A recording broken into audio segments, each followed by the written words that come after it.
York, big city of dreams. I'm coming straight out. New York, big city of dreams.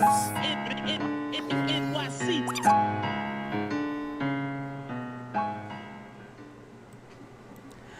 What's going on? This is JLS from Knick and Time Show here, giving you that Knicks talk just in the nick of time. And you know what?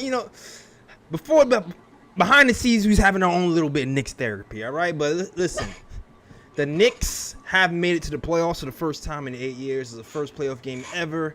And we showed out, man. We saw some good things. Our bench showed some fight. Half of our points almost came from the bench. We saw some nice things from our young guys. We saw some nice things from Alec Burks, Derrick Rose, RJ Barrett had his moments. A whole lot of Knicks contributed to this game, but at the end, the Knicks fall to the Atlanta Hawks 107-105, and we're going to talk about it, man. My guy Raw couldn't make it today, but It's been a while. It's been a minute, man. Listen, man, I do have here today my guy, the man, the myth, the legend in a tank, the guy that's in the facts. Ryan G's in the building. It's a tough loss, man. Tough loss. Very tough loss, man. And I'm gonna just say this before I even get to the details of the game and the good, the bad, and the ugly, and how I feel about it. My man Ryan G has been doing these Knicks games with me for 4 years right now. Since the beginning. Since the beginning, 16th session, since Derrick Rose's first tenure. Yes, sir. With the New York Knicks. And this is the first time we were able to actually do a playoff KOT show. So the gunshots was in the air for that. Man, day one's in the building right now. Shout out to Ryan G, who's in the building. You know what else? Also, big shout out to Nuggy Fresh in the building. I got to do it twice because he said his kids like when I do the sound effects. So shout out to Nuggy Fresh in the building, all right? Nuggy Fresh was very generous. He donated a signed RJ Barrett basketball for the channel, so for you guys to win. So there will be a sign-in sheet going around, so you can win a signed RJ Barrett basketball courtesy of Nuggy Fresh in the building. All right, so shout out to you, got my Nuggy Fresh, and shout out to my fake cousin Winston Ellis, Robert, my real fake cousin. Shout out to you. Shout out to Robert Rivera Jr. Shout out to Lou Richard and everybody else who's rocking with the KOT show on a loss. And Nick him up. I see you, Nick him up. And shout out to Andrew Kalogis as well. And shout out to Craig Williams, number one. Long-time listener of the KOT show in the building right now, and everybody else is kind of trickling in as we start talking about this show now. All right, so you know what? I'm gonna let you kick it off, Ryan. What did you see in this game? Tell me the good and the bad and the ugly. All right, well, I'm gonna start with the bad. Since the Knicks lost, I'm gonna start with the bad. Okay. Trae Young killed the Knicks on the pick and roll. The Knicks could not find an answer for this dude, which I understand, the bigs were backing off because, you have Capella and you have Collins. Both guys can finish at the rim. Right. So, you can't just, come up to stop Trae and expect, them not to score because Trae's just going to find the big man and finish at the rim. So it was a tough cover, and then Trae's floater was just working today. I think they had a stat. They said a stat during the game saying that Trae hit the most floaters in the NBA this season. Yeah. So that really killed the Knicks. Alfred Payton couldn't stop him. Derrick Rose couldn't stop him. It was just that's what really killed the Knicks this game. And also, the good I saw was that the Knicks bench kept the Knicks in the game. The starters couldn't get it going. Julius Randle he was struggling.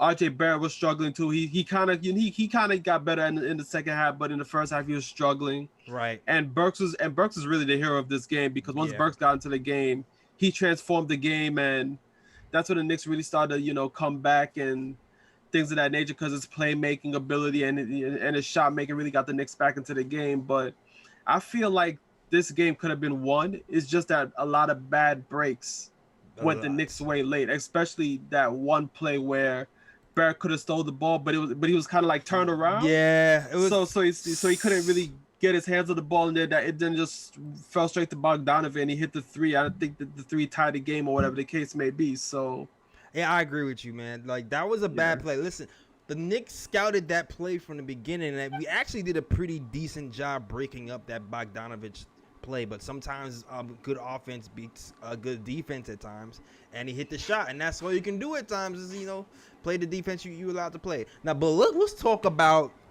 the elephant in the room. We had a playoff preview show, Ryan, before. We talked about the importance of slowing down a few things. One of them was the Trey pick and roll.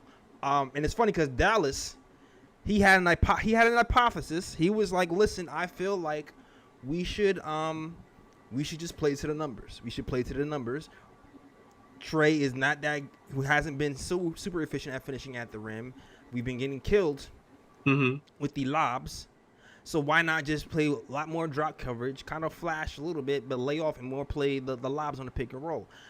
And Ryan, when I was looking at the game today, it seemed like that was the plan for the most part. It seemed like they were letting Trey get to that floater at will and kind of picking their poison, It's like, all right. It's like, you know what?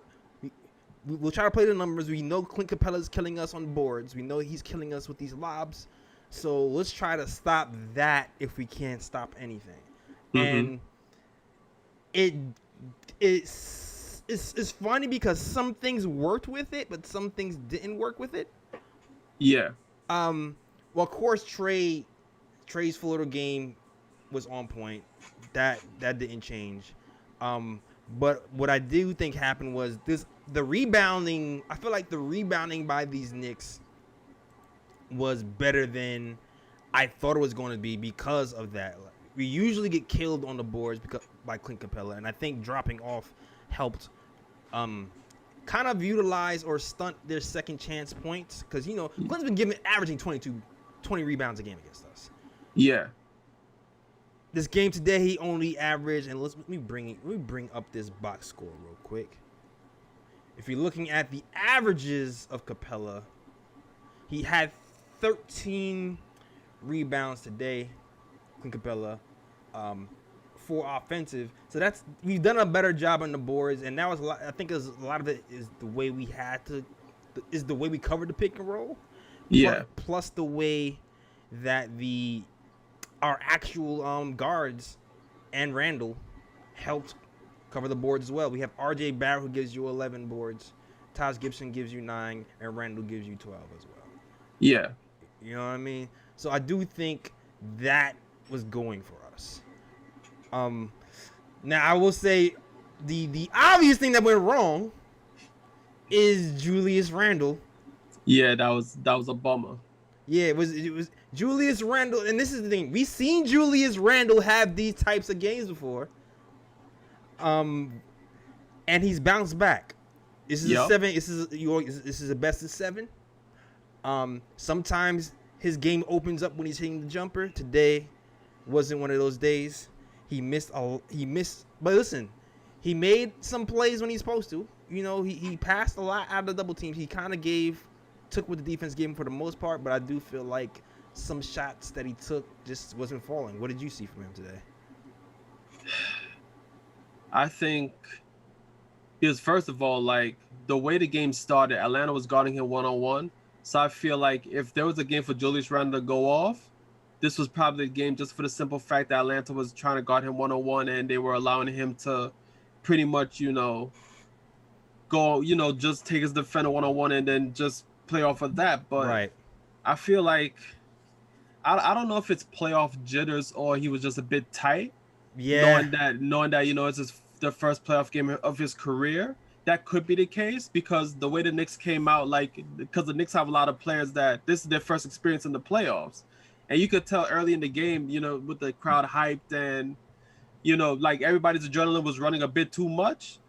And it took the Knicks a while to get into the game. So I'm going to say that because Atlanta wasn't doing nothing special really to guard Julius Randle. Like Julius Randle was just off. Yeah. So I'm going to attribute it to playoff jitters. I just think it's his first playoff game. Maybe he was a bit nervous inside. So I expect him to get over that. And then the second game he's gonna play much better. half of these Knicks missed.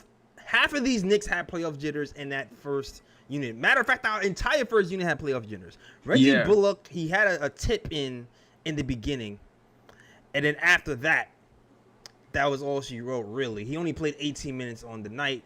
R.J. Barrett missed a lot of open jumpers. He got going a little bit. Yeah, like the third quarter. Yeah, especially in the third quarter. But he started to go to the hole more and get going. But a lot of our first unit really had the playoff jitters, and if it wasn't for our second unit, we would have just been really just dead in the water, really. Yeah, pretty much. Really dead in the water, because when you're looking at the second unit scoring, man, whew, man, like that's where the bread and butter is. Alec Burks gives you 27 points on the night, made clutch basket after clutch basket, 4 assists. Derrick Rose gives you 17 points, 5 assists. Emmanuel Quickly. Yeah, he ready. Emmanuel Quickly, man. You listen, I know we lost. You can't tell me this man's not real. Yeah, he's ready, man. He's ready. And I'm hyped. I'm super congratulatory about Burks too. But Emmanuel Quickly's first game, Ryan, the basketball's on Emmanuel Quickly. His first game in his first shot in the game was a shot from the logo. Facts. Yo, whose man is this, man? Who raised you, son? Yo, who raised this kid? And then on top of that, he hit that too. I was like, oh, he's ready. He's ready. He was definitely ready, man. Just even Toppin, I was like, okay, Toppin, I see you, fam. Yeah, man, Toppin after bricking threes all season long, calmly hits a three from a few feet behind the 3-point line, catches a nice dunk on. Did he posterize? Was it Capella who caught the? Yeah, I think it was Capella who caught it. I think it was Capella. Yeah, he caught a body on Capella. And destroyed them, man. And I was like, yo, whose team is this? Is I know we lost. I definitely know we lost, but there's actually some cool things to look at in that first playoff game back. Then the play of our rookies, Obi and Quickly, is definitely one of them. And it seemed like, Randall even. The funny part about that is our second unit was playing so good. Randall played 36 minutes. Yeah. Ryan, 36 whole minutes. This kid has been averaging 40, like 38 minutes. He actually played a few less minutes tonight than he has in the season, which is saying a lot about the way our second unit was playing. Yeah. So you got to give it up to our second unit, man. I wrote this down somewhere. The bench points, 64-31 in the Knicks advantage. If you watch the preview show, that is something we said to watch out for. Our bench after the All-Star break was the third most high scoring bench in the NBA. And we took advantage of that, man. Now, yes, sir. Yes, sir. Elfrid Payton. Oh, boy. Elf was on the shelf today. Yes, he was. He's been averaging 15 minutes a game. He only got like 8 tonight.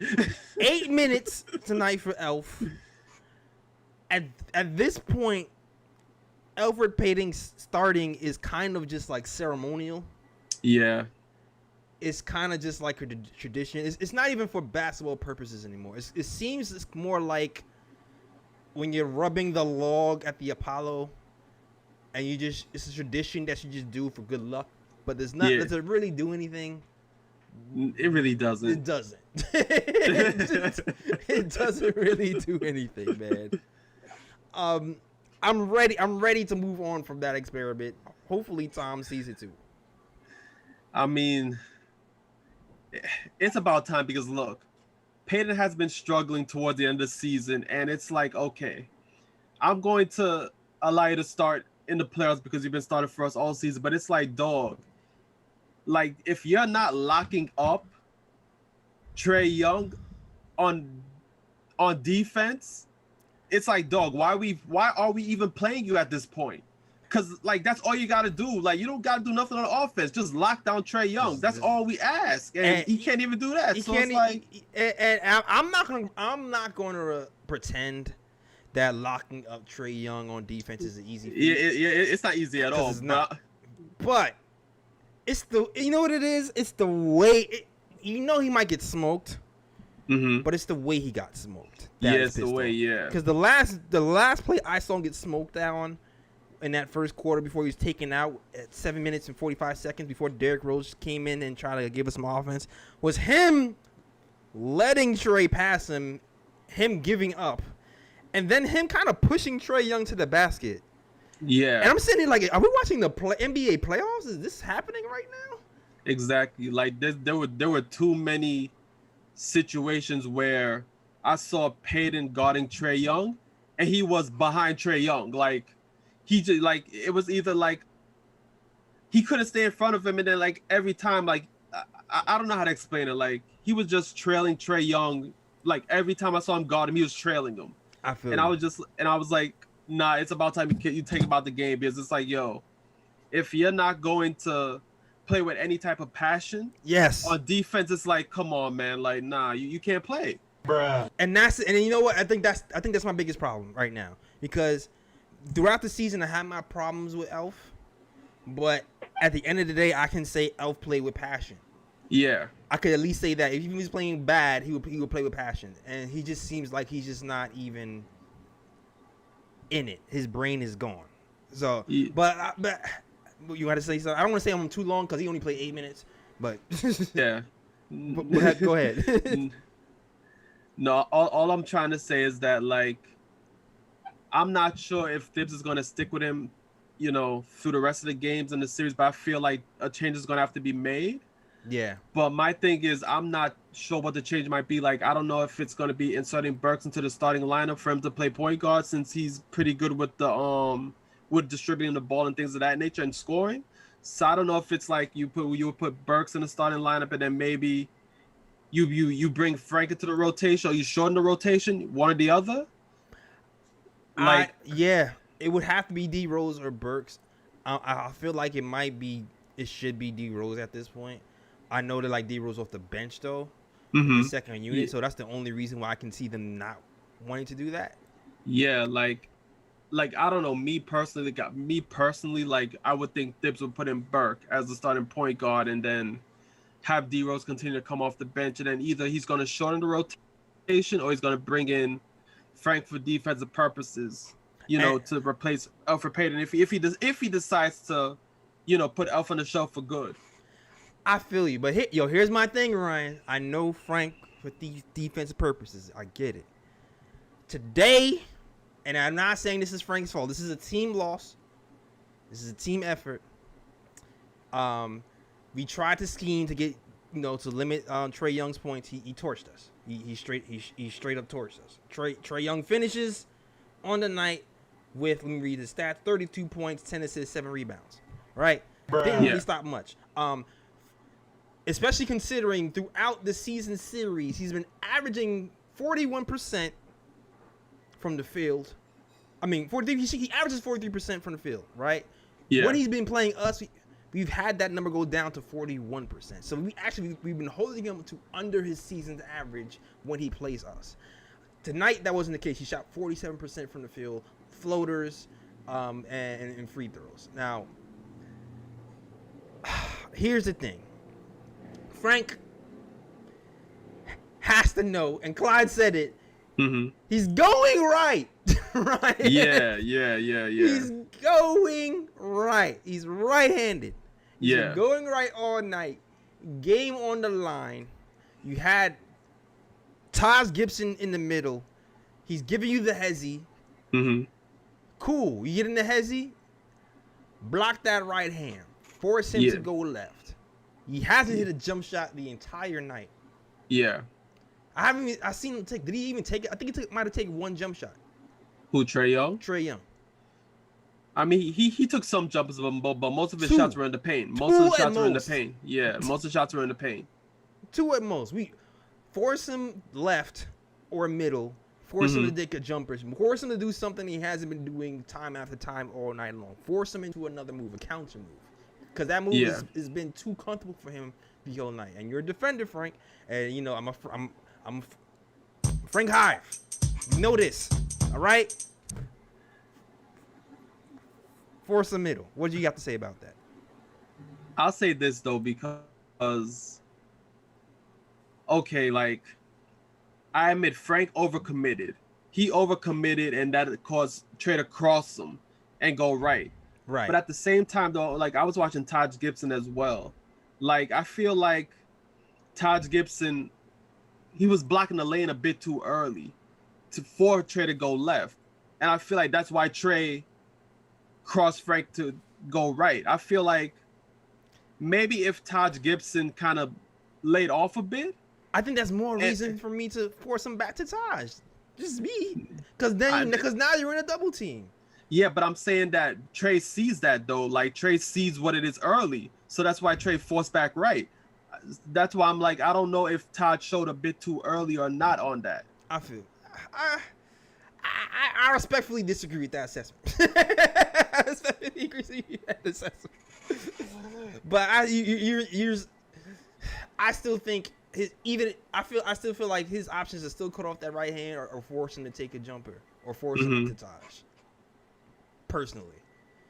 Yeah, like you know, like I'm just saying, like, cause like I see it that way too, like because like I said, Frank overcommitted and it forced him to cross and it made Trey cross him up and go right. Right. But at the same time, I'm like, I'm not sure if like Todd showed up too early, cause like Trey's a smart player, like he can read the game, and if Trey sees that Todd is hanging out in that area in the middle right there, then he knows that Frank is trying to force him left. So of course Trey's gonna try to force to go back right. Nice. Seeing that. I feel you. I know. You know what it is too. You watching these playoff games, and you're seeing these situations where the team is forcing other players to beat them in that situation, and they're forcing them into other uncomfortable situations. Like you see teams trapping Steph Curry at the point of attack, top of the 3-point line, forcing him to give the ball up. Yeah. And I'm not sure what play was called, or maybe they feel like there's so many shooters they were scared to do that. Mm-hmm. Especially Bogdanovich, who's been hitting it. So maybe that's why they didn't do it. But I don't think you let Trey, personally, the best player on the floor, who's been killing us all night, take that shot. That's just me personally. No, I agree. Like me personally, I feel like I would have been more comfortable if Taj went to double, right, Trey Young with Frank, rather than just showing the middle and then have Frank guard Trey, and then like Trey sees that and Trey's like, all right, I cannot go left, I gotta go right.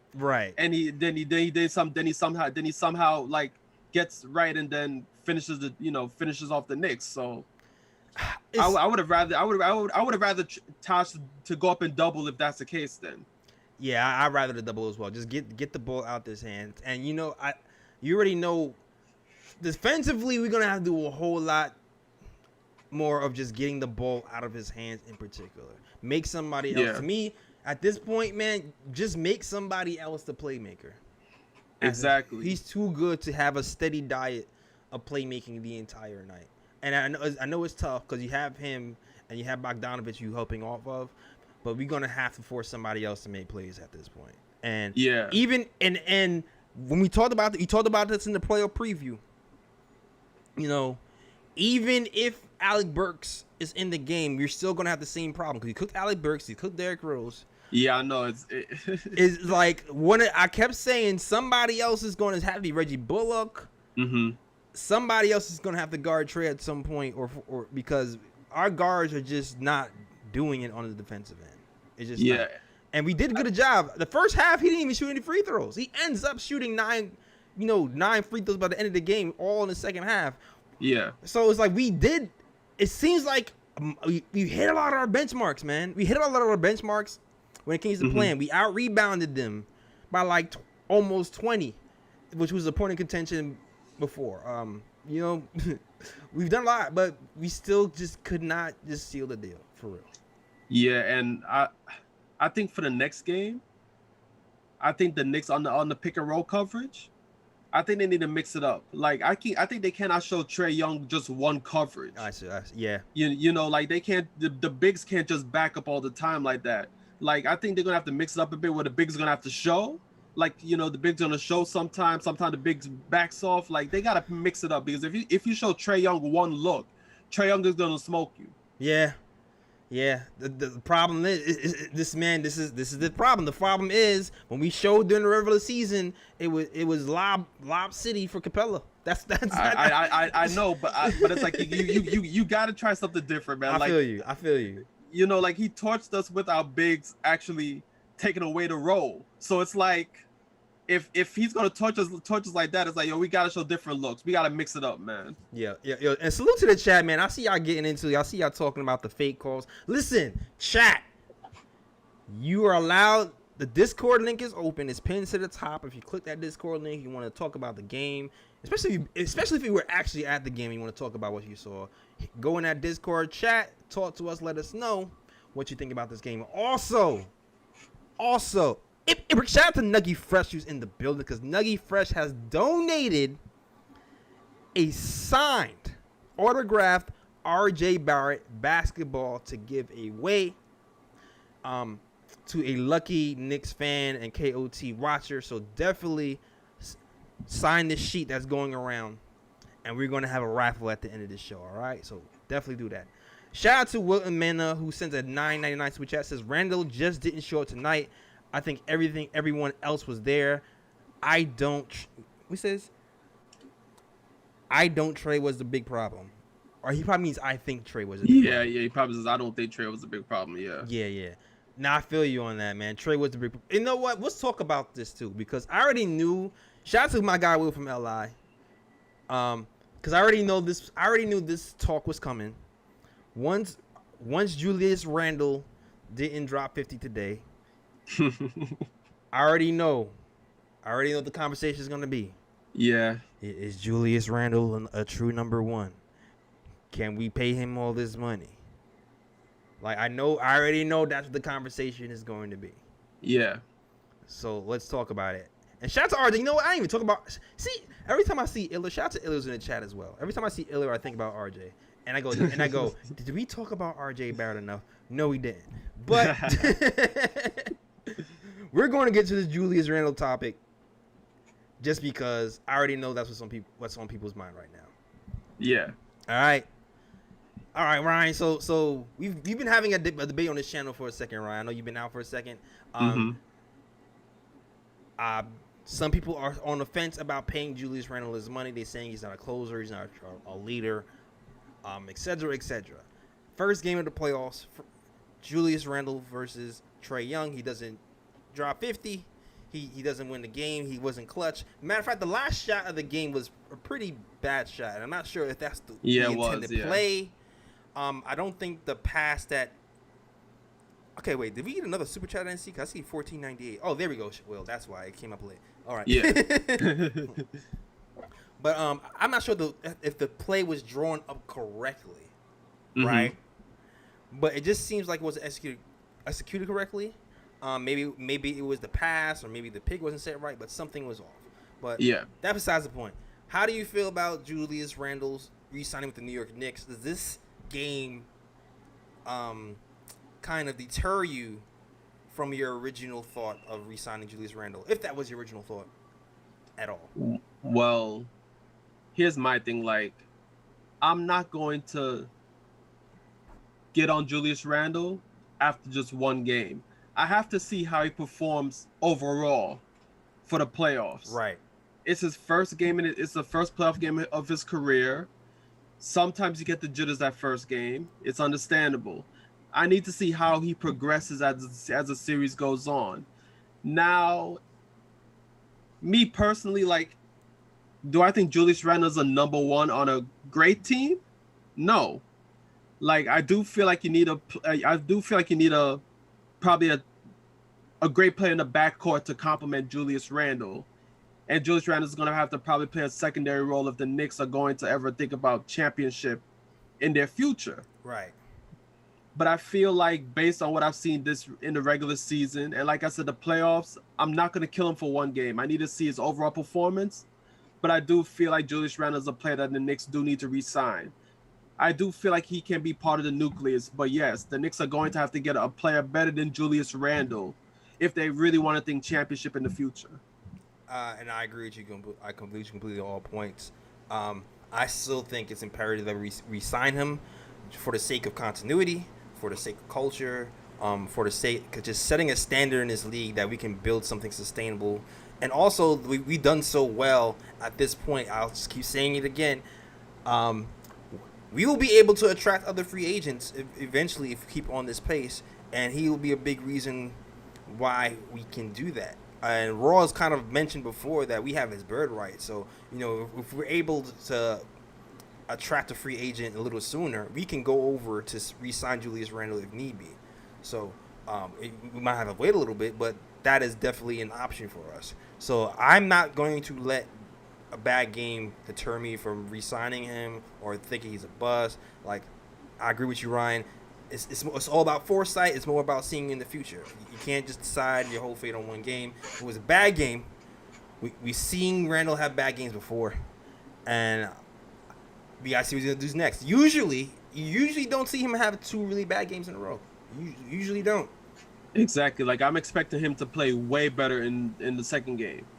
Exactly. I expect him to play way better in the second game. And while we're even waiting for a number 2, you're hoping that RJ Barrett develops into a number 2. And today, and you know what? Shout out to the Bodman Barrett, all right? Because Bodman Barrett, Bodman Barrett, he had his usual first half struggles. But in that second half, his play, along with Derrick Rose, who was killing, going to the hole at will because no one can stop him as well, especially when Clint Capella came out the game. Bodman Barrett really took the task. He first of all, the poster. Oh. The poster. Oh, yeah, on Bogdanovic. Ooh, Bogdanovic got baptized in the name of the Father and of the Son and the Holy Spirit. Ooh, the way that the way that Barrett rose and dunked on his pet. Man, I jumped out of my seat, and then catches you with the 3-pointer right after that, man. Yep. Oh man, I think Barrett had like 8 points or 9 points in that third quarter alone that kind of sparked a little bit Knicks' run. Yeah. And eventually had us winning into the fourth quarter, which is why I thought we was gonna win this game, man. We were leading most of this fourth quarter, man. Yeah, like that run in the third quarter where I think the Knicks went up by 9. I thought the game was over, honestly. I thought it was over too. I thought it was done. Listen. I was ready to get my champagne. I don't even drink. I was ready to get my sparkling champagne. I was ready, man. I was ready. It just didn't happen. It just didn't happen. But listen, we'll get him next time. I saw Carlo was in the chat. Maybe something was wrong with his mic. I see you, Fritz. But it is what it is, man. We got another game coming. Hopefully, this Knicks team is going to get it together. And, yeah, man. And win this next game. Anybody else I'm missing, man? We talked about RJ Barrett. We talked about Derrick Rose. You talked about Burks, Julius quickly. Yeah, man. Top 3 things that we need to worry about the next game. Definitely Trae Young pick and roll. Trae Young pick and roll. I think that's number 1. 1. Trae Young, yeah. Dylon. Exactly. Number 1 pick and roll. Number 2 pick and roll. Number 3. Yeah. yeah. The Knicks are gonna have to find some type of answer for that. Like I'll even like recommend like try to pick on Trae Young a bit on defense. Yeah. Try to pick on him on defense, like switch him onto like Burks, Barrett, somebody that they could take advantage of him and hopefully like get him in foul trouble and get him out the game. Man, it worked. Every time we got a match or mismatch, we were able to score or get a foul. Yep. And we only was able to do that 3 times in that whole game. I think Barrett got him 1 time, and I think Burks got him a few times.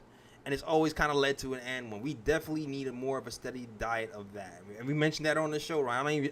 I'm not sure if that was if that was on the flyer or you caught the preview show, but we definitely mentioned that on the preview show. That we should pick on Trae Young and have RJ post them up. Yeah. A lot more for sure. I'm with that. And shout out to Will from Allies is a $4.99 super chat, and he says Julius Randle is a great player, and will be a part of this team, but he's not a number one. All right. Mm-hmm. But he also says we signed him, so. So he agrees. He agrees. And you know what, Will, that's growth, dog. That's growth. Because Will was trying to sell him up the river a while ago. He's trying to sell him up the river. He's like, he's not real. He's all right, but he's not real. Like he was trying to send him up the river and trade him for picks and stuff. But now he's with it. So congratulations, man.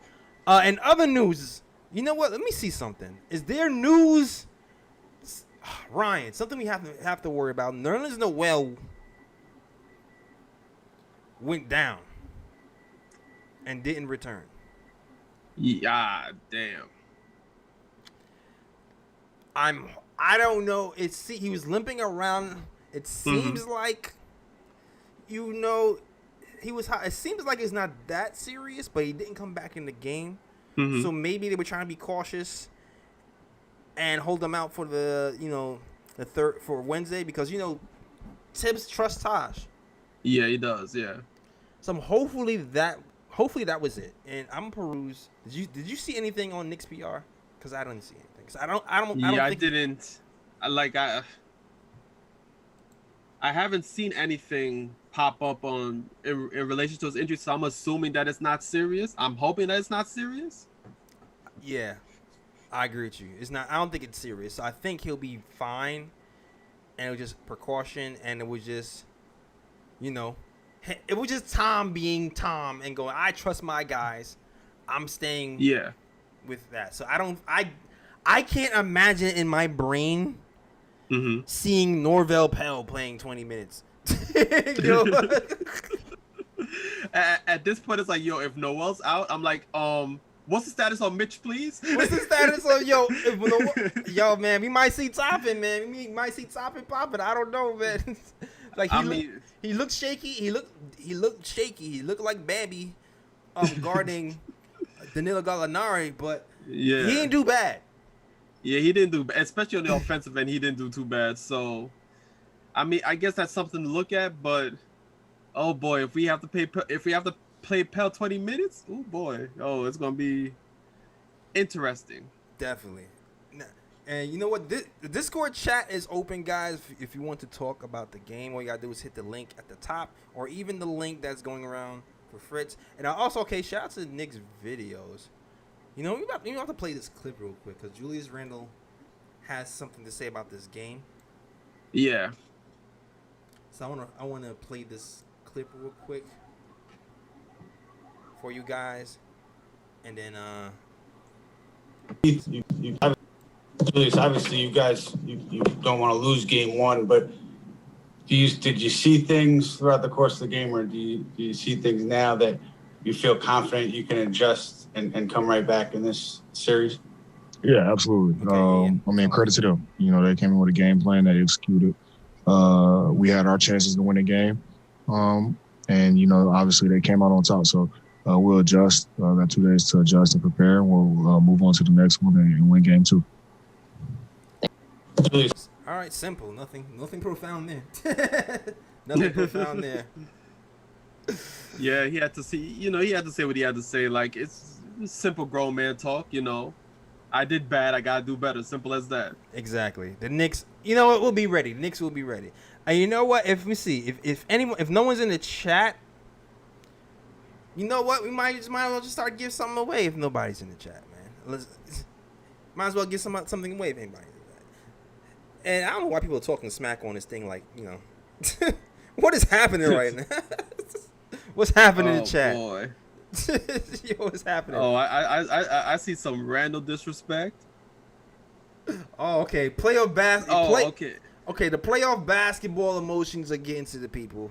Yeah, Peter's gonna be a CBA All-Star next season. LA 718. Oh, damn. Okay. Bruh. All right. Yeah. At this point, what I want to see next game is Peyton not starting, pick and roll adjustments, and just more emphasis, more scoring from our starting unit. Randall needs to score a bit more, but also R.J. Barrett, and Reggie Bullock really. Yeah, Reggie gotta get that 3-point shot right. Reggie Bullock's gotta get that 3-point shot right, man. Sometimes for me, Reggie Bullock kind of crumbles under the pressure. Mm-hmm. And usually that pressure comes in that fourth quarter, but I feel like he just felt the pressure all game, and that's why he wasn't really hitting his shots, even the open ones today. Yeah, like he was knocking in some 2-pointers, like he faked at the 3-point line, pump faked, and then came in like 1-2 dribbles and was knocking down like the mid range. But we need him to bomb from deep. That's what he's on the court for. Yeah, exactly. He's on the point. He's on the court to bomb from deep and to play defense, and he wasn't really doing that today. So Reggie Bullock is definitely gonna have to step up. I expect a lot more. Actually, I expect a lot more shooting on both sides, to be honest with you. Yeah, I feel like both teams were kind of in jitter mode in that first quarter, and I think the second quarter, the shooting for both teams is going to go, because the Hawks are a really potent offensive team. They missed a lot of open 3-pointers, and so did we. Julius Randle set, as poorly as he was shooting, he set them up beautifully for a lot of these shots. He shut them up beautifully for lots of these shots. So you know what? I expect both of these guys to really step up next game and figure it out. Now the jitter's out the way. All right. I see Fritz is in the chat, so I'm gonna bring in Fritz, Mr. Mod, and I also see Joey is next, who wants to talk. So I'm gonna bring Joey after Fritz. Fritz, you are now live on the KOT show. Shout out to you, my man. Hey, what's up? What's going on, sir? All right, you already know man. what to do. I don't even have to give you any instructions. Hit that KOT live button a few times and hit just stream, and you're good to go. Yeah, I really think it was a very entertaining game today. Even though we caught that L, I know very surprising performances. Like quickly's ready. Cookie's ready. I think I think Tom needs to make some minutes for him. Like and that might have to take out Peyton. Take out Peyton. Maybe start take out Peyton and start Burks. Like I think so. that's You're going just the Burks. obvious thing to do. You're going Burks over Rose. Is there any reason you're going Burks over Rose? I just like Rose's role, and he's just been perfect in that role all season. Okay. So I'm just like, maybe just start Burks for a few minutes, and it doesn't even have to be like, hey, 6 minutes like Alfred Payton used to get. I mean, just have him start the game and then shift him over. Okay. You know what I mean? Yeah. But all right. yeah, So I that's think you that, and Ryan. That's you and Ryan who both want Burks to start over Rose. Interesting. Okay. Yep. Yeah, Burks is on, and it wasn't even like Burks was doing anything spectacular. He wasn't doing anything extra special. Speak for yourself, man. That three from the logo was spectacular if I ever seen one. And then when you combine that with a floater, not from the middle, but from the left side of the court over Clint Capella, that was kind of crazy. Oh yeah, he was doing great. I'm just saying he wasn't doing something that he was hitting a crazy shot. Like he wasn't hitting shots that he shouldn't hit. You just falling out of bounds. When somebody's just unconscious. He wasn't just unconscious. He was taking good shots. They were running at him. He was stepping to the side. He was just playing real smart basketball. He was. Atlanta just didn't look prepared. They just, just did not look prepared for him. So I would like to see him, because it wasn't even just the shooting. He was making good decisions. Like he knew when not to take the shot. He knew when to pass. He was on. He did a great job. Yeah, for the most part. I mean, there was a turnover that he made that was a bad pass, but I do agree. And that's just me, that's just me being picky. But for the most part, for a guy who's a rookie, who's his first big NBA playoff game, for him to perform like that, that's amazing. Exceeding expectations. He's playing above his pick right now. I'm sorry. Shout out the World Wide West. Sorry, all you guys, man. I'm sorry I doubted you. That was the correct pick at 25. Yes, it was. Yeah. Most definitely. And he got 21 minutes. So when he started hitting, you saw Tom made the adjustment. Tom didn't just go back to normal. Tom tried to keep him in there. Exactly. Yeah. And he would have got more Only thing minutes if I RJ didn't start to go off. Because I feel like him and RJ's minutes were kind of tied together. But go ahead.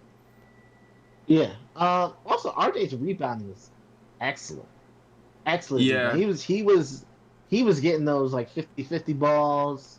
He was getting after it, like on the like defensive end, and he was getting out. He was getting out and running, which was nice. So, I mean, he didn't have a good shooting night, but I think a lot of those shots would fall in the next game because he was throwing up open shots and he just wasn't hitting them. No, I agree with you, man. 6 Yeah, 15 most on the definitely. night. 6-15 on the night for RJ. You gonna say something, Ryan?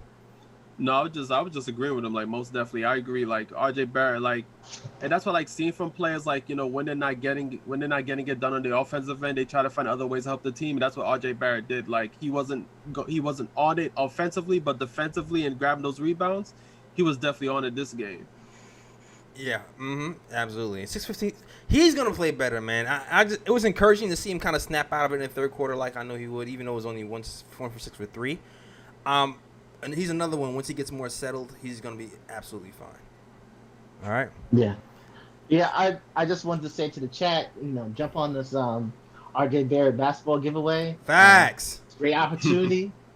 Like, get on it, get in this Discord, and get ready for game 2. Yo, 63 points. Yo, exactly. Yo, shout out to Fritz. Yo, 64 people in the chat. Listen, man. 67 people in the chat. Listen, if you want to win an RJ Barrett signed basketball by my guy, Knick and Nuggy Fresh is in the building. Who's in the chat. Shout out to Nuggy Fresh. All you got to do is click the link in the chat for a chance to win. And you will win an authentic, signed RJ Barrett basketball. Will be mailed to your home. All right, so definitely, send that link again, Fritz. Send that link. Watch out for that link that's going around in the chat. Enter your information, and at the end of the show, we're gonna be doing a little drawing, and we'll be picking a winner. There it is, right there. We'll be picking a winner to win that RJ Barrett basketball. All right. So salute to everybody in chat. Shout out to Nuggy Fresh. Shout out to Tell him Alejandro, the energy god, man. That's what you are right now. Shout out to Tell him Alejandro's in the chat. Shout out to Nick him up, who's always rocking with us. Shout out to Roberto Rivera Jr. Shout out to Breen ASMR. Do you see any interesting quotes that you want to quote, Ryan? That's in the chat. Well, this quote by Zayn Shah just right now, like he just posted, "I'm waiting for the Zoe 2 jersey when he joins the Knicks." He's like, "Bring me a point guard, man." Word. And I would just like to say, if you watch the KOT preview show, I told you one of the X factors. One of them was definitely Emmanuel Quickly, and his lack of fear, irrational fear that he has, was definitely an X factor, and he came through today. And shout out to people trickling into the Discord. I see you trickling in. But my other X factor was Alec Burks. Alec Burks only played one game versus the Atlanta Hawks, and that was back in January. He only scored 8 points, and that version of Alec Burks wasn't the point guard Alec Burks that you see now, that you see the Knicks, playing at the end of this season. He had a completely different role from January till now. And that version of Alec Burks almost won this game. If Julius Randle or anybody else had a regular game, that was it. Knicks would have smacked them. Knicks would have smacked them. Knicks would have smacked him, but Alec Burks, man, I don't know if he can give us another 27, but man, when the ball is in his hand, good things happen for the most part, especially in the game. And I definitely love the way that Tom called the plays, the little pick and roll, collapsing the defense, giving the ball to Todd Gibson at the center foul line court, who kicks it to Alec Burks in that corner three over and over again. They ran that play a few times, and it worked a few times on both sides of the court. So that play might be there. That play might be there on Wednesday, all right? Now, shout out to Joey. Joey, I see you. I'm bringing you in right now. All right? All right, Josh, shout out to Joey. Joey is in the chat as we speak. Joey, you are live on the KOT show. All you got to do is hit that KOT live button a few times. And after that, all you got to do is hit that just stream button, and you hear Ryan too, or Ryan's face. Click that. What's going on, Joey? What's going on, man? What's going on, Jerry Ellis? How we bro? doing, man? I'm good, man. How you been? All right, man. I'm actually feeling pretty good, to be honest. I That's know what's this was up. a heartbreaking one, but, you know, I still have a lot of optimism. I'll always be optimistic. But I do want to say that in the Knick community, I just see a lot of arguments. Like, I've been on a couple other platforms before I got onto this one. I just hear a lot of people just kind of bickering and just kind of saying, oh, it was this guy's fault, this guy did this wrong. And it leads to a lot of argumentative, just like irrelevant talking points. But my whole thing is that I want to say is I think it's important to have a platform that's objective. Right. We don't look at things from, you know, this guy could have did this. You know, at the end of the day, this is a team sport. Absolutely. You know, you go up as a team, you come down as a team. And you know, when you're a competitor and you're winning, you have the opportunity to step on the other team's throat and execute. Yeah. And if you don't, we've seen it time and time again where guess what happens? You're, you know, SOL, you're out of luck and you lose. Yeah. So I think the Knicks had a bunch of opportunities tonight Oh, yeah. to execute. Many different opportunities to win this game. And I've been seeing it before, and I'll say it again. When you're a competitor in these type of leagues, and especially in the playoffs, you have to compete and you have to bring your A game. So, you know, I saw a couple players tonight that didn't really bring their A game. You know, hopefully they'll have bounce back games, but it's just important on this level to bring every game with that intensity. You know. Yeah. The difference between Julius Randle tonight and Trae Young was this. Trae Young was able to get to the basket and have his will. Julius Randle would get in the paint, turn around, and throw the ball the other way. That's what I saw tonight. Yeah. I mean, that's their game. Like, what's been working for Trae Young all season has been pick and roll lobs. What's been working for Julius Randle all season has been drive and kick threes. So that, you know, that's his game. Now, he wasn't sharp today. I felt like he held the ball a lot longer than he should have today. I feel like he was a little bit in his head. And also, I feel like, you know, when his jumper isn't falling, the rest of his game sometimes kind of falls apart if they start to double him. Sometimes. Yeah, I did see a lot of that double teaming. But you know what else, too? I just feel like the lights in there were just a little bit too bright for him. I feel like he was just not panicked. He looked cool. He looked cool and comforted, like more than anybody. Like he looked like he was fine. But we all know deep down he was having a mini stroke and panic attack. No, he looked tight. He looked a little bit tight. Like some of the jumpers looked a little tight. It didn't look like his normal loose self. I'm not gonna lie. I'm not gonna lie. So, you know, I don't know if that's just 15,000 people in the stadium, which, you know, almost has, people could argue has been counterproductive because if our best player is underperforming because of, you know, pressure, you know, how does a player like him perform in, you know, an away game where there's no longer 15,000 fans rooting for you versus, you know, people rooting against you? And Trae Young did a good job of using that energy to, you know, hit some clutch baskets, which is kind of unfortunate for us. You know, sometimes those things happen. Yeah. Well, I'll say this, like, sometimes, like, with some players, especially when they play for the Knicks, like, sometimes, like, players actually like going on the road because they feel less pressure because Read my it's mind. not, because it's not like 15,000 fans like screaming their name and this and that and blah blah blah. On the road they're actually able to just be like, you know what, I know these fans don't like me, so it is what it is. I know what to expect. I'm a ball out or whatever the case may be. Like some players, they just rather go on the, they just feel more comfortable on the road, rather than being at home when they have, all the fans just cheering their name and whatever the case may be. Yeah, I actually agree with you on that. That's a really good point. And I know I did say, so you win as a team, you lose it as a team. But, that comes to a point where sometimes there are certain players that you see could have done a little bit job in their role. And, I hate to bring this up because I just said, it's you go up as a team, you go down as a team. But Here we go. there were two players Here we that go. I saw tonight that were definitely underperforming, and that was Nerlens Noel and Julius Randle. Those two guys need to show up more. Nerlens Noel was getting beat on the boards. We needed those boards, man. I mean, we did okay on the boards, to be honest with you. I mean, it wasn't Nerlens Noel's boards, I just feel like he wasn't giving us anything on those offensive boards, man. Like he needed to give me some more. Like he was just getting beat down low, man. And eventually it looked like he got hurt on a play, which I don't know if he's even good now. Like you know what it is. You're right in the fact that Nerlens Noel didn't give us the boards. He usually doesn't. He's overpowered a lot by Clint Capella, and we've known this going in.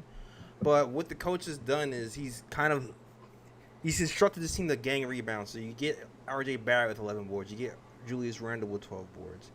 And overall, we run the rebound battle in general. So 49-42, something we haven't done against these Hawks. So, I mean, overall as a team we might have done okay, but I'm just talking about him specifically. He needs to give me more when it comes to rebounds on the offensive side. It's not going to happen, is what I'm telling you.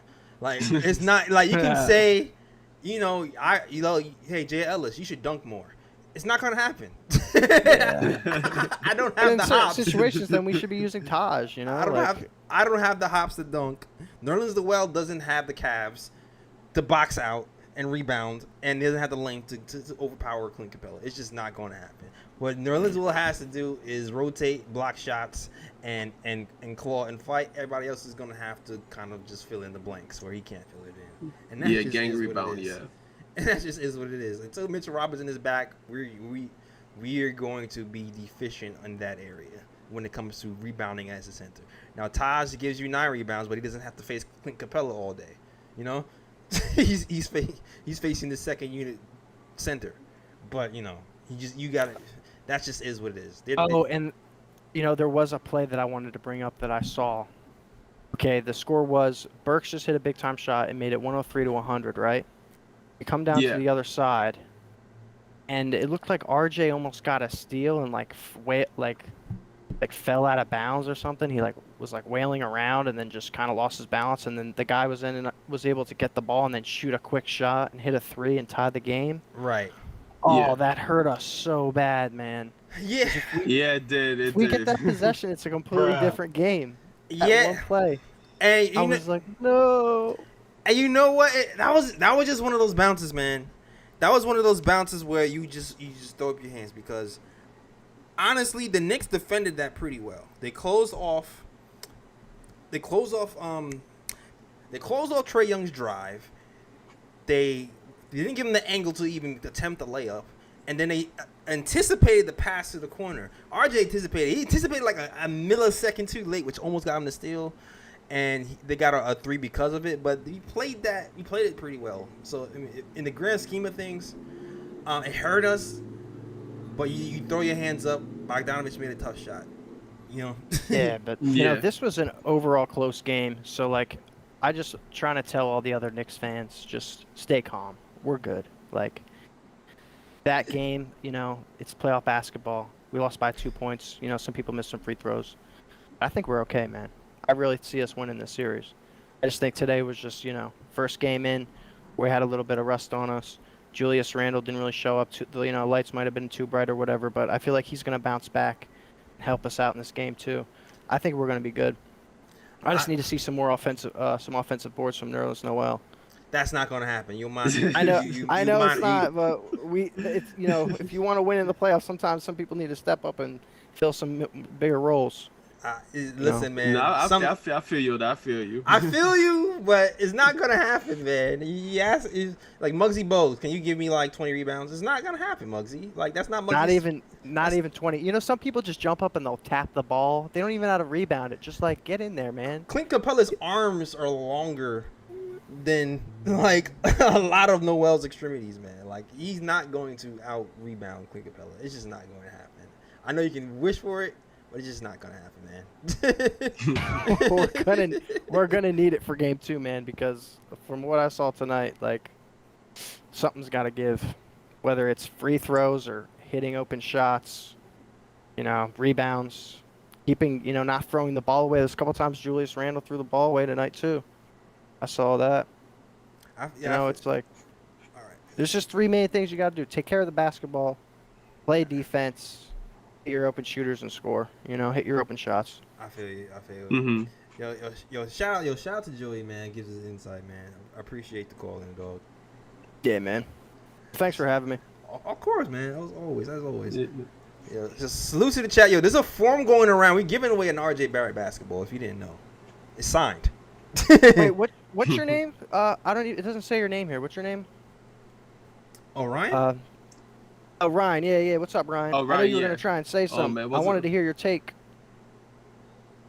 Oh, my take on like the game in general? Yeah.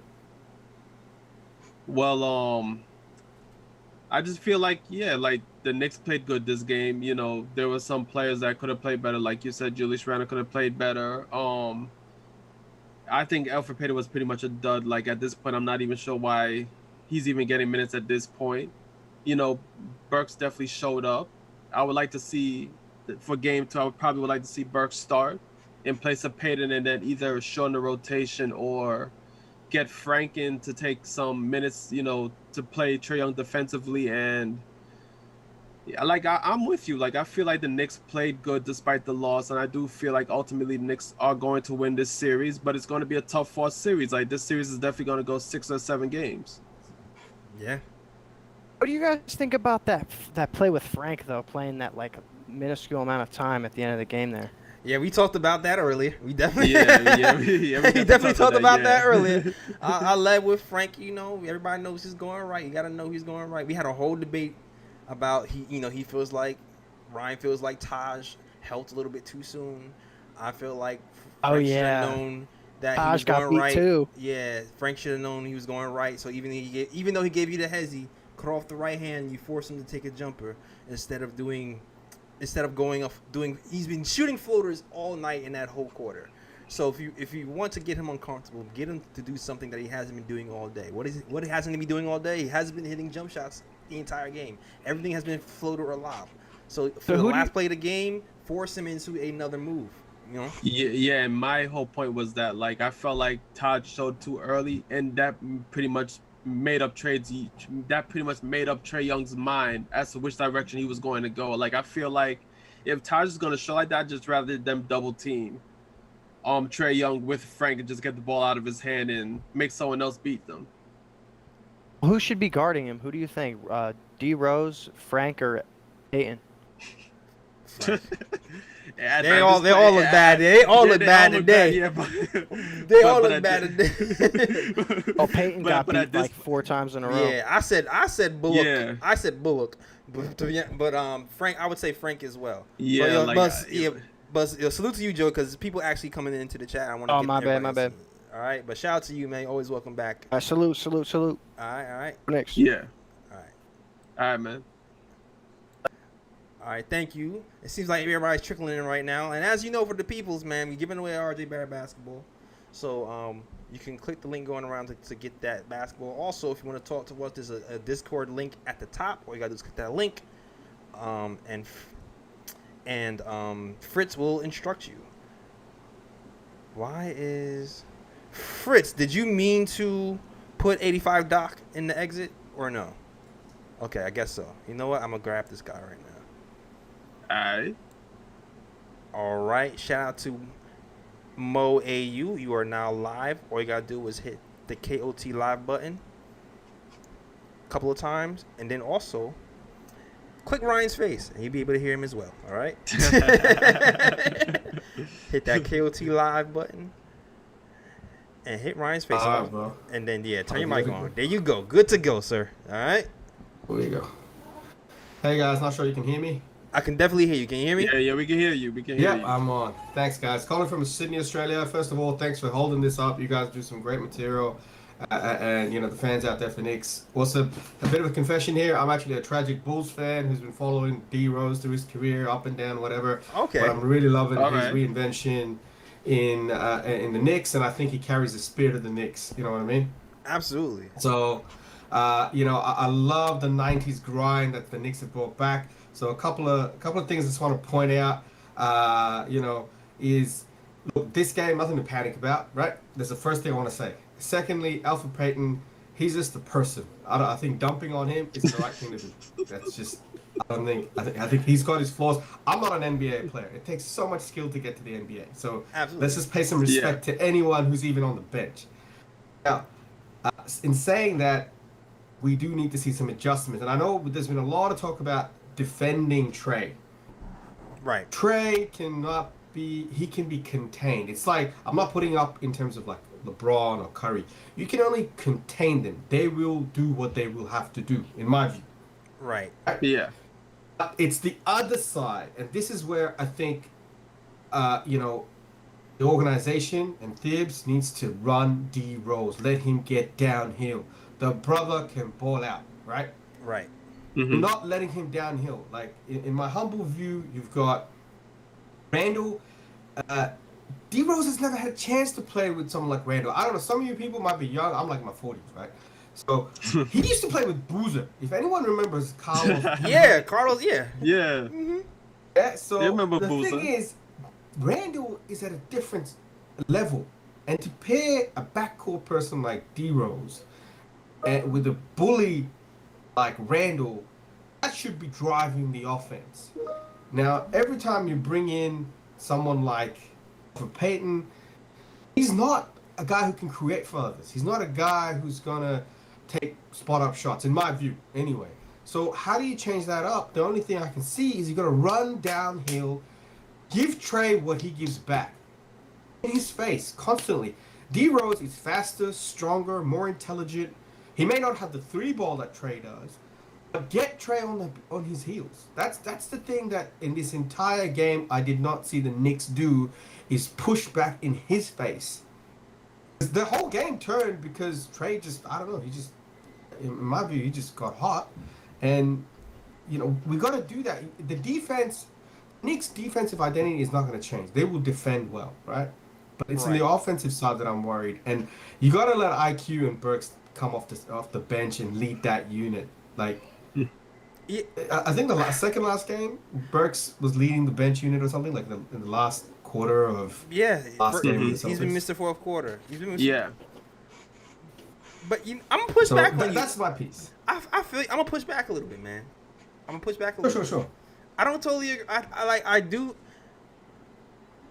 You know what? My thing is, I feel like D Rose be the only one running. Actually, sometimes I feel like they kind of let D Rose do his thing. He played. If you look at his minutes, he played 38 minutes a day. D Rose played more minutes than the entire team.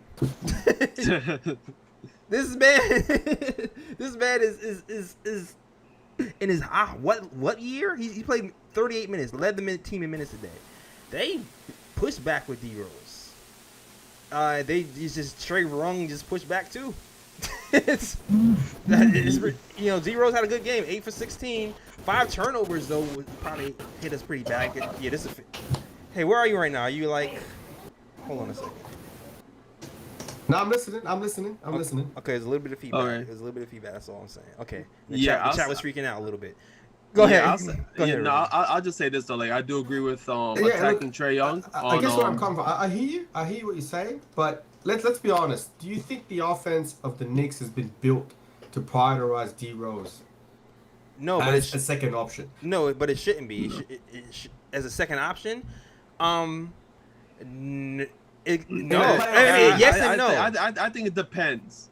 In a playoff series against a team like the Hawks, it's got to be Randall, Rose, and Barrett. My view, because you've got someone who look. I was looking. I think Reggie Bullock is the only one in that starting five that had playoff experience. Right. Yeah. You know what? And I don't think he can hear you, Ryan. I think he didn't hit the other button, but that's fine. All right. I think that's what's happening. But I'll say this: D Rose is the second option depending on what's happening on the court. Right?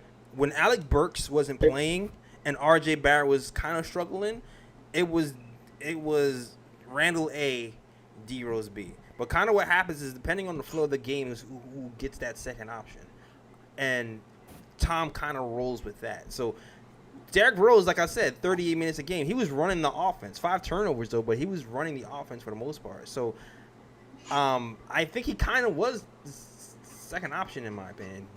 Let me know what y'all guys think in the chat. What I'm saying is it's not like, let me put it this way. Strategically, he comes in, and this is the thing I've been seeing with the Knicks running forward. They get dug up in a hole in the first quarter. The bench unit comes in, and they dig him out. So you can't have that in a playoff situation. That's basically where I'm coming at. I agree. And I'm not saying you play D. Look, playing D Rose 38 minutes. Look, D Rose said it himself. He goes, they practice, and it's not like he only practices for 20 minutes and his knees don't hold up. Right. I think we need to park that for a while. And look, if injuries happen, they happen. You look at Clay. You know, the guy's a shooter, but he got injured like 2 years in a row. These are tragic things that we hope never happens to players, but we can't live on the risk that, oh shit, don't play him past 25 minutes because he's going to get hurt. If he gets hurt, God bless him, may God help him, but you can't do that. It's not like me walking out, I got to go to work, I might have a car crash. Who knows? Right. Like, you just can't leave it that. You know what I mean? So I want to say this respectfully, and look, I don't think, summarizing this all off, and I think we're all on the same page, there's no need to panic. Right. Don't see blaming Elford is the way to go. I think Thibs will need to make his adjustments. Right. But I think the way that the Hawks are playing really fast transition basketball, we need to get someone like... the reason why I'm saying D Rose to start somewhere like this is because I think he's got that IQ to settle the nerves when things aren't working. Like, Randall ended up jacking up shots because he was frustrated. You can see it in his face. Nothing was going in. Right. It was like gods of basketball, like, F off. And you're not going to get a basket today. Like, it was just ridiculous. Yeah. It happens. It happens. And I expect him to turn it around the next game because, you know, he doesn't have 2 bad games in a row. So I expect him to play better. I do. Nah. So, look, I reckon chin up. We'll be good. But thanks a lot, guys. You guys have an awesome show. Always following you guys. I'm like in Sydney, Australia. I miss basketball. So it's great to see that, you know, at least I can tap in on the World Wide Web and keep the flow. Thank you very much. Salute to you, man. Salute to the internationalness of these Knicks, man. Word. Calling in from Sydney, Australia. Thanks a lot, guys. That's for real. Thanks a lot, man. No problem. Calling in from Sydney, Australia. Knicks fan, doesn't get much basketball, but likes to call in and talk Knicks with us. So shout out to you guys, man. And everybody else is rocking with the KOT show tonight. Now, Ryan, I'm going to tell you right now to brace yourself. All right. Because I see who's in the chat next. And shout out to Big Surge in the chat. I see you, Big Surge. I'm going to tell you to brace yourself, too. Because I see Ari is in the chat. All right. And if anybody knows Ari, he's always had the smoke for Julius Randle. So knowing that, and knowing that Julius Randle did not have his best game today, I'm going to assume that he's going to go all the way off tonight. All right, so just brace yourself. All right. All right. Now Ari, you're now in the chat. Hit that KOT live button a couple of times if you want to hear me. And then also hit just stream or watch stream. You hear me? Yeah, I can hear you. If you tap Ryan's face, you'll be able to hear Ryan as well. All right. I can't. I'm on my phone, bro. Oh yeah. Okay. Hit KOT live. All right, hold on. I'm on the next caller room. All right. KOT. You're in the live room, KOT, Ryan. Okay. KOT live, yeah. Hit Watch KOT stream. live. Yeah, exactly. Now watch stream. Boom. All right, am I in? Yep, you are in, sir. All right, what's up? All right. What's going on, man? What's going on, Ari, man? Oh my God, man. Oh my God. Dude, it's been such a bad week, man. It's been such a bad week, dude. Yeah, man. Listen, bro. Listen, we fought hard. The energy was good in the building, but at the end of the day, it's very simple, man. Their all-star came to play, and ours didn't. All right, Right. That's basically it. Yeah. And that's Yeah. it. And also, listen, JLS, I know you Frank Hive, bro. But I mean, he had 9 seconds to do his job, and he didn't do his job, bro. So, whatever. That's a different story. We bro. talked about that earlier. We taled about that twice earlier. Or we talked about that twice I missed earlier. it. Dude, I was on the train. I was on the train. I missed it. Okay. All I'm saying is, listen. All I'm gonna say, they didn't even set a pick, and he got beat, bro. They didn't even set a pick, and he got beat, dude. Yeah, we had this whole conversation where I was like, Frank, you know he's going right, Frank. Don't let him go right, Frank. He hit him with the hezzy and then kept going right. I had a whole conversation about forcing him to shoot the jump shot because he was shooting the floater and the lob all day long. Force him to take a shot that he hasn't taken all night, and that's what Frank should have done. He didn't do that. Frank's overrated. Frank's overrated defender. But forget about that. That's wrong. That's false. Nah, I don't agree with that. That's false. But continue. Ryan, I know you got the stats and the facts, all right? Tell me why Thibodeau always puts Reggie Bullock on the best defender on the best offensive player on the other team instead of Frank. Even when they both on the floor, he puts Bullock on the better player. As you know, like Bullock wasn't on the floor tonight. That's why Frank was on the floor, right? But I'm saying when they're both on the floor, he always puts Reggie Bullock on the main scorer. Because Frank's defense is overrated, man. He's got long arms. Because Frank doesn't get minutes, dog. What are you talking about? What do you mean? Reggie plays like 600 more minutes a week than a year than Frank. I know, but when they're both on the court at the same time, he still puts Bullock on the better defenders. I mean, on the better. So why didn't he do it today in the last play of the game? If that's the truth, that doesn't even make sense. Because he probably likes Frank on the point guards more than he likes Reggie. But he puts Reggie on like Tatum and like all Booker and all those guys. But whatever, that's not the point. The reason we didn't lose is not because of Frank. I'm just saying, everybody's in the Frank hive. Everybody wants to talk about, oh, let's play Frank.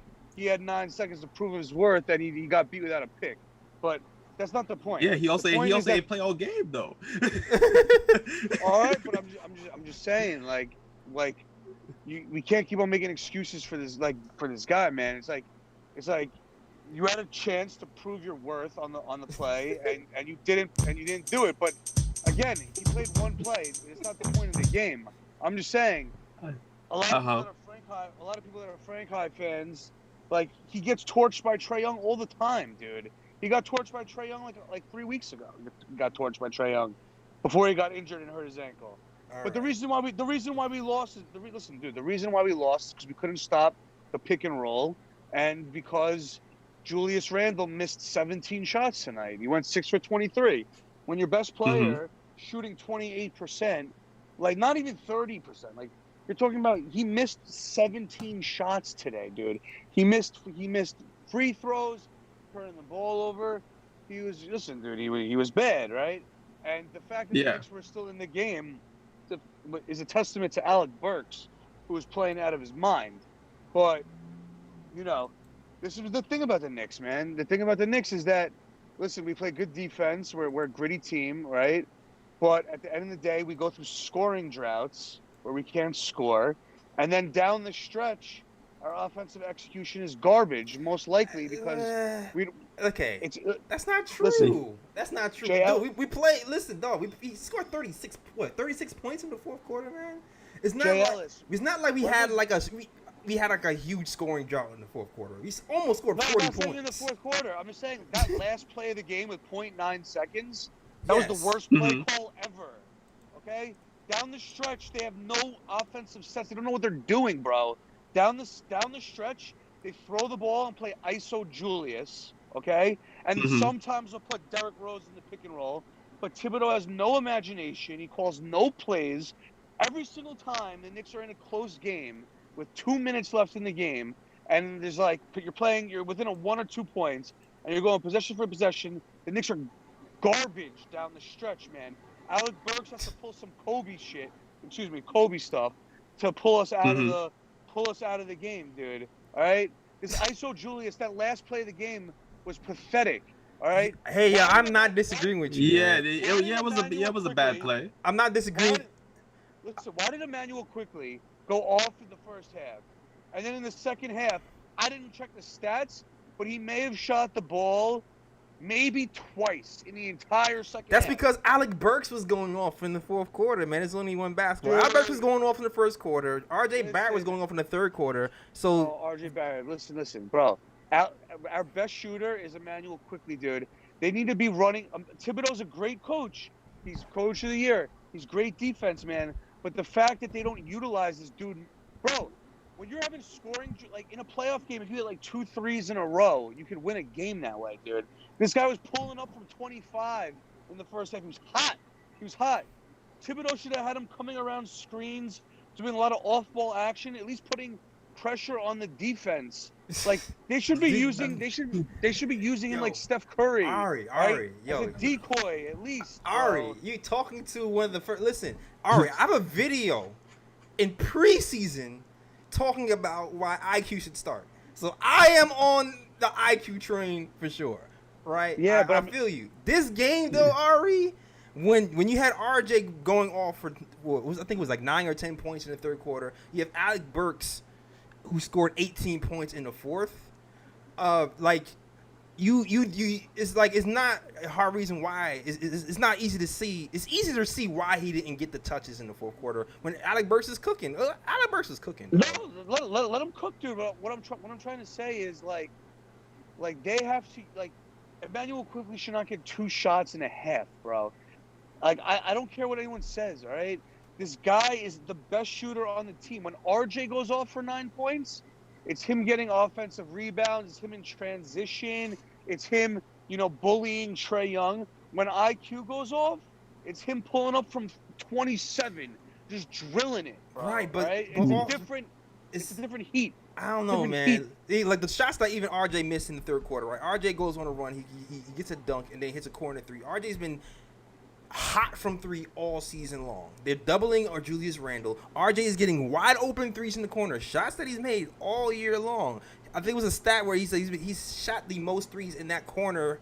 I mean, he's hit the most 3s out of everybody in the NBA who took 100 3-pointers. So at this point in the game, when he's hot and he's getting open 3s, and I'm the coach, I'm gonna let him ride. And he missed a few after this little hot streak, and then he put IQ in. But I can understand at that point why RJ was in the game and why Alec Burks was getting. You know what I'm saying? I'm not talking about rotations. I'm not talking about rotations, man. You're talking about shots. You're talking about shots. But there's one basketball, Ari.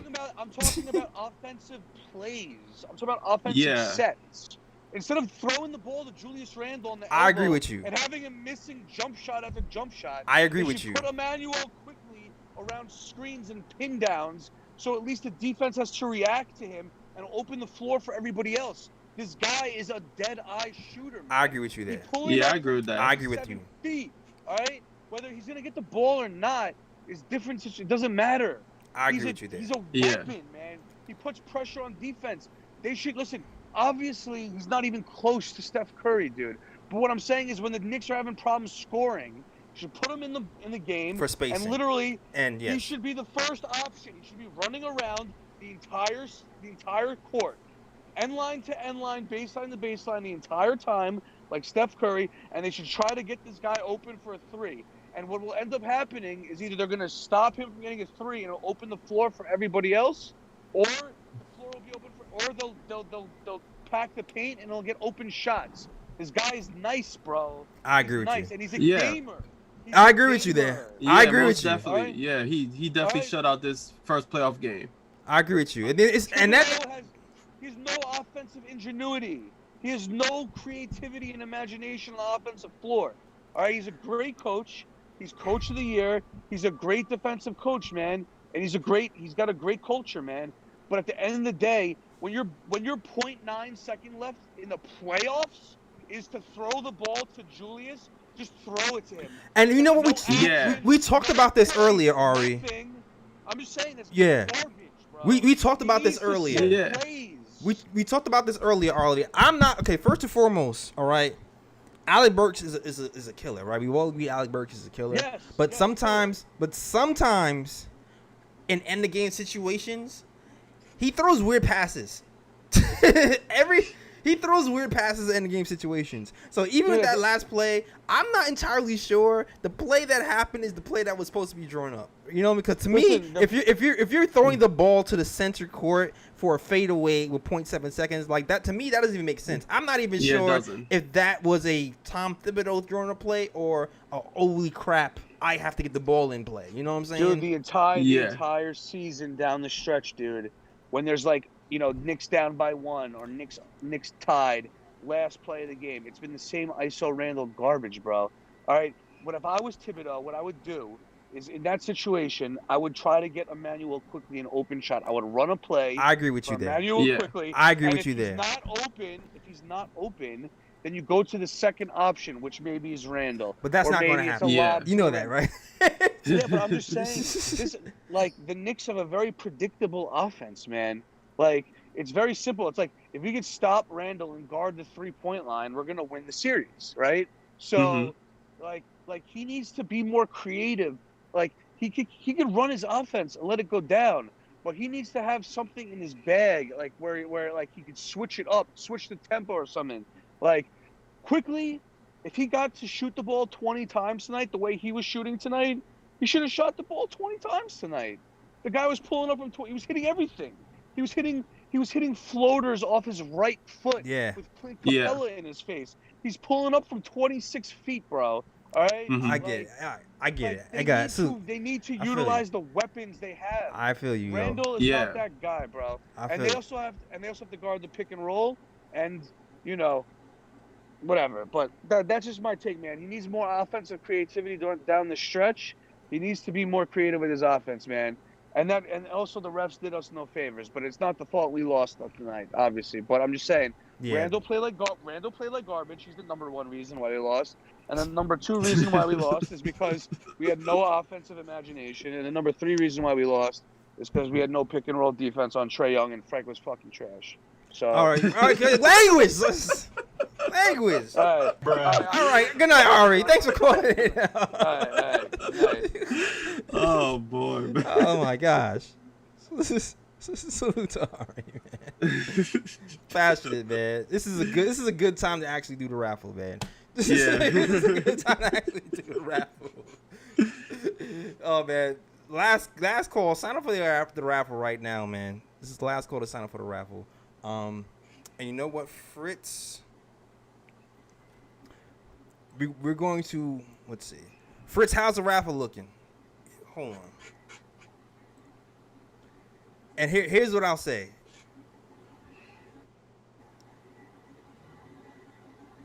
Y'all getting crazy in the chat, man. And here's what I'll say. I'll end with this. Right? Emmanuel quickly. Oh, Shadowway, most def is in the chat. Hold on, I gotta get you in here, man. Hold on. I don't think he's ever been on before. Wait a minute, I gotta get you in, bro. I'll say this. IQ is playing way above his head. He's playing better than I ever imagined. He's played well. There is no way in this green earth the coach is going to draw up an end of the game play in the playoffs for IQ to take the last shot. That is not happening. As good as he's playing, that'll never happen in their life. Not to say that Ari is wrong, but it's just not going to happen. What would more likely happen, and probably what could have happened, and probably more what should have happened tonight, instead of an ISO Randall play for 0.7 seconds left, is going back to Alec Burks. That's I don't know if the Knicks had enough time to do that though with 0.9 seconds on the clock. I'm saying not have Alec Burks take the ball out, have him. Oh, I got you. Like, why is the guy? You know, why is the guy who scored 18 points in the fourth quarter the guy inbounding the ball? Is what I'm saying. I got you. That makes no sense to me. So in that regard, I feel like that was the wrong call. Yeah. In all seriousness, all right. All right, Mike's doesn't seem to be working, which is unfortunate because I don't think he's been here before, and I think he's been watching for a while. So if his mic isn't working, Fritz, then you know what? We'll just go to the raffle. All right, it's raffle time. Raffling off this RJ Barrett basketball.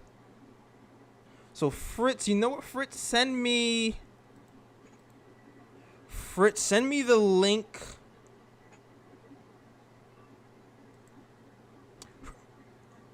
In chat. Oh, Fritz, do you want to do it?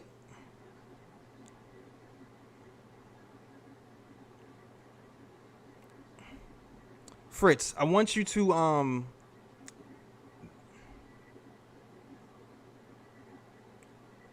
Fritz, I want you run the raffle for me, Fritz, okay?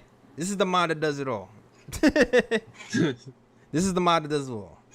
How do I get in the raffle? Joey, to get in the raffle, there is a sheet that's going around that's been posted for Fritz. I'm gonna let you last minute entry. Fritz, post the link right now, or I can post it right now for you, Joey.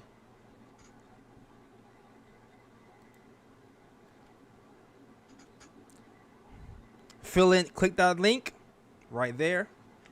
You'll be able to enter the raffle, and you can win a signed RJ Barrett basketball. Okay? Yep, I'm here. You're here? So, yep, I'm here. And hold on, so Fritz. far, Somebody wants to. I don't know if you did it already. Somebody else seems to want to answer. There might be one more going in. That'll be the last person to enter.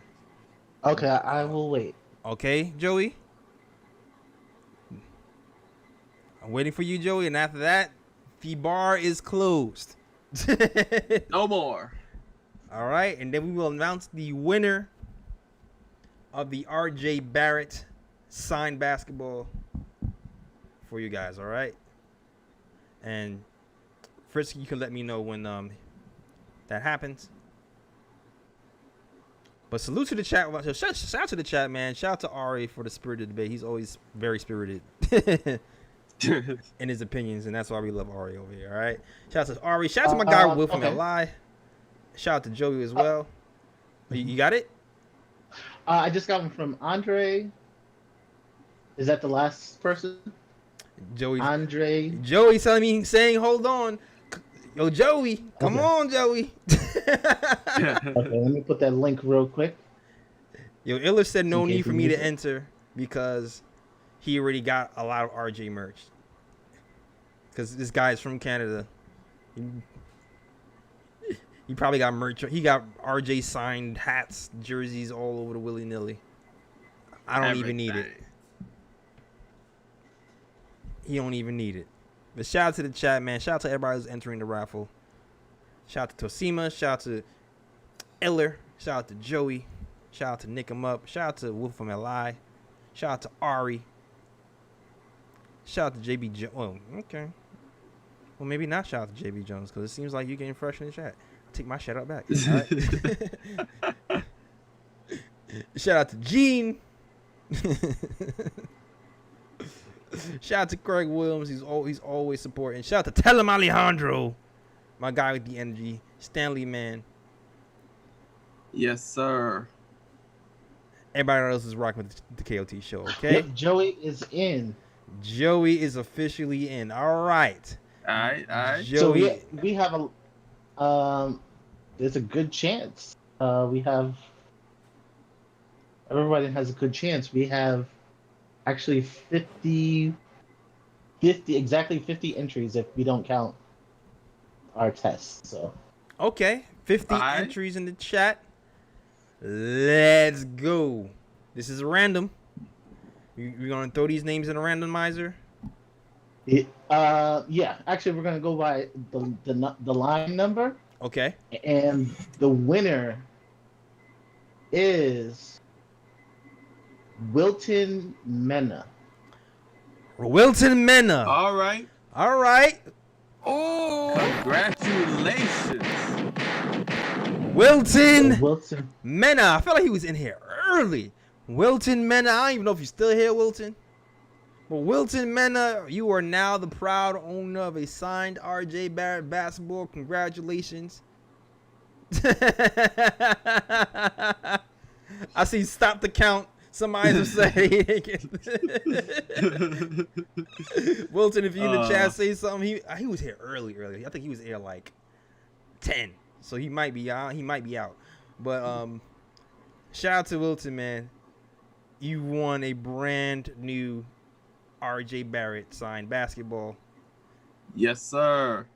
And I will be emailing you. And you better answer the email. If you don't answer the email, guess what's gonna happen? Re-raffle. Re-raffle.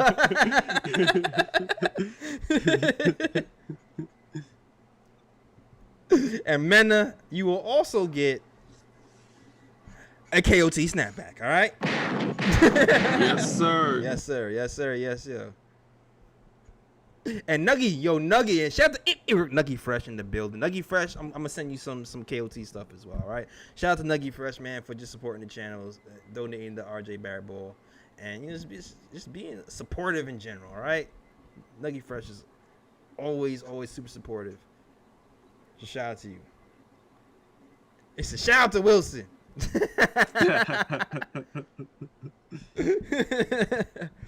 All right, man. Good show, man. Good show. Long show. Yeah. Long show. Good show, though. Took a minute for everybody to get in and talk about it, but we got everything off our chest. Yeah, most definitely. All right. Next game is Wednesday. I'm not sure what your availability is, Ryan. But next game is Wednesday. All right. Hopefully you'll be available for this next playoff game. I'm gonna try to get I don't think Raw will be available. But I'm gonna either try to get Dallas or one of these video guys to kind of help us, or to put in some input on the show as well. Cause yeah, they know their stuff. Tested out some people before when you went here, Ryan, and they know their stuff. So we got some options. We can put on a good show with us. Yeah, but I'm definitely gonna try to be here Wednesday. I'm gonna try my best. All right. Salute, man. Yeah. So shout out to Ryan, man. Tell them where they can find you, Ryan. You can find me on Instagram at Sir G is chillin'. Sir G is chillin'. That's SIRG is CHILLIN. You can also find me on Twitter at Ryan G KOT. All right. And to answer your question, the next post game is going to be Wednesday night. The game is on Wednesday. The game is going to be on Wednesday. Next post game is going to be on Wednesday night. Usually we do it the day after. I try to wait for Raw and nah, it's playoffs. We going to do it that night. Yes, sir. When the emotions are still high. When emotions are high, we in our feelings. Yes, sir. All for the entire playoffs, we doing the playoff that night. All right. Yes, sir. Oh, okay. I'm reading the chat. I'm reading the chat. Nick 'em up, young Simba. Thank you. Wait. I'm Rory sorry. Toe, Ryan G. Please give me a shout out. So I gave you a shout out right there. All right, Fritz. Okay, I see y'all. Wait, you know what I didn't do all night? What? I didn't do the young. Shout out to young Simba in the chat. All right. It's been a minute, young. It's been a minute. Shout out to young Simbas in the chat. All right, cool, yo. That is our show. You also know where to find us, man. You can find us at the KOT Show on Twitter, the Knick of Time Show on Instagram, and also Facebook. Also, you can also, you can get your merch. So you get your KOT snapbacks. All you gotta do is go to thekotshow.com/catalog. That is thekotshow.com/catalog. And I'm gonna show you just real quick. I'm pulling up right now. Let you know where you can get those snapbacks right now. Shout out to everybody who's got them. Yo, I know people is buying this. Post the snapbacks. You know what I'm gonna do? Post the snapbacks and tag me in when you get them. All right. Post the snapbacks and tag me in. Yo, I should have like a little sale. Maybe I should do like a sale for playoffs. Maybe you should 20% off. Yeah, maybe I'd do like a 20% off for playoffs or something like that. Yeah. It might be time. You know what I'm saying? Yes, sir. So you can rock your snapbacks and feel nice KOT style. Y'all been super supportive. Y'all been super chatting. Y'all been manscaping. So yeah, all you gotta do, look, go to nickoftimeshow.com. Clickety click. Boom. KOT snapbacks. And from our early KO2 followers, we got the Whose Mans Is This t-shirt. Yes, sir. Whose mans is this? If you didn't know who's the first person to say whose mans is this on the show, it's this man Ryan G in the building. All right. Yes, sir. Yes, sir. Yes, sir. But brought that whose mans is this energy to the show. Energy. Exactly. And we got the Ninja P. T's are ours as well. Yes. RJ. Oh yeah. Shout out Ninja P. Got re-signed. Yeah, All right. he's coming back. We got all the merch. We got old merch too. Oh, we gotta get rid of that one. But yeah, we got merch, man. We gotta get merch. Shout out everybody who's rocking with the KO2 show. All right, that is our show. We will see you Wednesday. All right. Yes, sir. We are out of here. Oh, discount. Oh, what's the code? The code is not up yet. But the discount code will be KOT. All right. Just give me time to put the code up. But the discount code will be KOT. All right. Yes, sir. If you follow me, listen, guys, follow me on Twitter and Discord especially. I'll put the discount code and let y'all know when the code is active in Twitter and on the Discord. All right. Yes, sir. Oh, Kathy coming back soon. I see the comment in the chat. Kathy coming back soon. Don't worry, you gonna see her soon. Yeah, I tagged Kathy in a tweet 2 days ago when they were talking about, why aren't there more women on, Knicks Nation? We were the first show to have a woman regularly on. I mean, listen, we was the first. Listen, we had Kathy was rocking with us since 2016. Was on regular.